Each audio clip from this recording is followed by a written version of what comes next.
This colloquy. We have another freshman from Oklahoma. I'm very honored and grateful to serve with Senator Lankford of Oklahoma, the home of Tinker Air Force Base. Senator Lankford, thank you for sharing your thoughts today. We're glad to be able to be a part of this colloquy and what's happening in this conversation. Not just Tinker, but multiple major bases that are in Oklahoma, and it's extremely important that we continue to maintain a strong national defense. In fact, by a margin of 54% to 31%, Americans believe that President Obama's flawed Iran deal has made the United States less safe. This is a major issue for all Americans. People want to know that they're kept safe, that their government is actually engaged. It is the primary responsibility of the federal government to deal with national defense. Regardless of party, people want to live in safe neighborhoods. Regardless of party, they want their families to grow up in a world that is as safe as it can possibly be. But in case anyone's missed the obvious, there are a lot of very bad people around the world that hate our freedom, they hate our values, and they hate American leadership. And when America's strong, our deterrent stays strong, and it stays clear. The last thing that we want is thugs and dictators and terrorists around the world challenging us, assuming that we're weak. That leads to the loss of American life and leads to instability around the world. But this administration, the decisions that they have made us weaker as a nation and have demonstrated to us as a nation that we are not as strong as we once were. And that leads to that great instability. One of those areas where it leads to greater instability is when this Congress stumbles in its support for our military.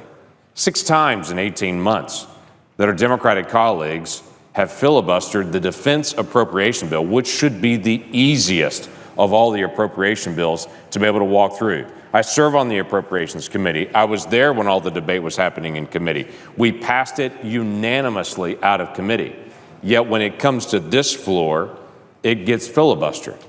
You see, the basic rules of the Senate are, as this body knows extremely well, you have to have 3/5 of the body to open debate on a bill. Now, it just passes by a simple majority, but we have to have 60 people of the 100 here agree to start it.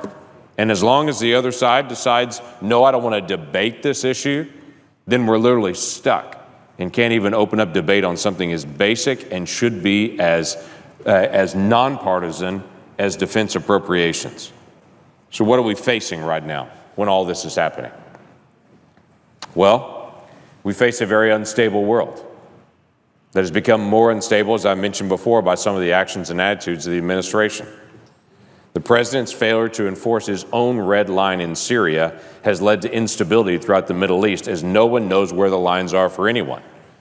And making a statement like they won't use chemical weapons when every year since 2013, the Syrian government has used chlorine gas on its own people. And our administration has responded with, well, that's not crossing the red line because chlorine was exempted from this deal. That they couldn't use other chemical weapons, but they could gas their own people with chlorine makes absolutely no sense to anyone.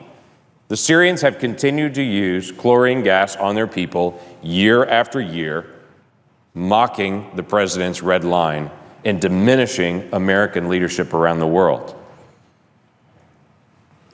In Russia, as they continue to be on the move, and their own cyber attacks into Ukraine, into the Crimea, their leadership in Syria, the latest ceasefire, in fact, that Secretary Kerry and President Obama just negotiated with Russia favors Russia's position, retaining Assad as leadership, giving Russia time to be able to rearm. In fact, sitting down with Russia now and having to agree with Russia on places where we would have attacks puts Russia clearly in the lead of what's happening in Syria. It's fascinating for me to think, just 4 years ago, the President of the United States mocked Mitt Romney as he talked about Russia as a major threat. President Obama flippantly laughed and said to Mitt Romney, hey, the 1980s are calling you. We don't have a Cold War in the Soviets anymore. Well, somehow I don't think that anyone would say that now, as everyone sees Russia on the move. North Korea continues to test missiles and nuclear weapons. China continues its aggression through territorial expansion in the South China Sea. Cyber terrorism continues to increase from areas all around the world.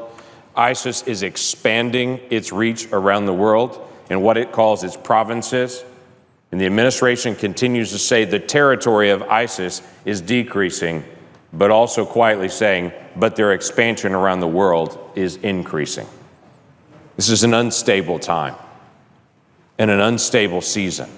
And it's a moment that we should all engage on some of the most basic things like national defense. And that this body should be able to sit down and have an actual open debate on national defense and how that would actually happen. Do I dare need to remind us about what Iran has done in just the past year? Helping organize a coup in Yemen, destabilizing Bahrain as much as they possibly can, engaging in propping up Assad in Syria, partnering with Russia to be able to launch attacks with Russian bombers leaving from Iran to be able to go in and do attacks. All of this they continue to do as they expand.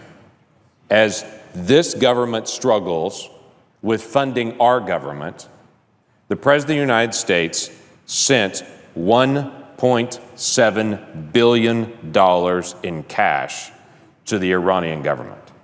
So it is the ultimate irony that at the time the President and our Democratic colleagues don't want to fund the United States military, they sent 3 plane loads full of cash to the Iranian military, and so they could operate theirs. This is why we stand here as freshmen and say this may be normal Senate process, but it makes no sense to the American people how planefuls of cash can be sent to the Iranian military and they're not spending here. As the president looks out his front window, let me just give you some perspective. As the president looks out his front window of the White House, he sees the Washington Monument directly in front of him. $1.7 billion in ones would be the equivalent of 1,097 Washington monuments stacked up. 1,097 Washington monuments stacked up is $1.7 billion. That's what we just shipped to Iran. Why do we think this is important? Because we believe national security is important and protecting America is important. And a flippant conversation years ago by Secretary Clinton saying that Assad's time is almost done 5 years ago, and the president's red line and the failure to be able to fund our military on time demonstrates we need to be more serious about national security. This is the issue the American people want us to deal with, and this is the one we need to deal with. With that, I appreciate Senator Daines and your leadership in this area. Thank you for allowing me to be able to join in this conversation on the Senate floor on something extremely important to all of us. Senator Lankford, thank you for those thoughts. As freshmen,